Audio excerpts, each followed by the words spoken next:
कराची से हमारे नुमाइंदे जावेद महमूद राइन की रिपोर्ट के मुताबिक एसएसपी जिला कोरंगी हसन सरदार की हिदायत पर अमल दरामद करते हुए थाना Korangi Sanat area SHO sub inspector Faraz Ali Khan ने पुलिस टीम के हमरा खुफिया इतला पर सनत एरिया रोड पर बड़ी कार्रवाई की है। 1 करोड़ से ज्यादा मालियत की गैर मुल्की स्मगल शुदा नॉन कस्टम अशिया बरामद कर ली गई हैं, जबकि पुलिस ने कार्रवाई के दौरान 2 मुलजिमान कासिम और अब्दुल मजीद को भी गिरफ्तार कर लिया है।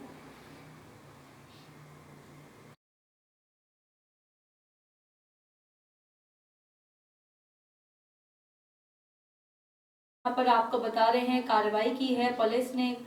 एसएसपी जिला कोरंगी हसन सरदार की हिदायत पर अमल दरामद करते हुए थाना कोरंगी सनती area SHO sub inspector Faraz Ali Khan ने पुलिस टीम के हमरा खुफिया इतला पर सनती एरिया रोड पर बड़ी कार्रवाई की है। 1 करोड़ से ज्यादा मालियत की गैर मुल्की स्मगल शुदा नॉन कस्टम अशिया बरामद कर ली गई है, जबकि पुलिस ने कार्रवाई के दौरान 2 मुलजिमान कासिम और अब्दुल मजीद को भी गिरफ्तार कर लिया।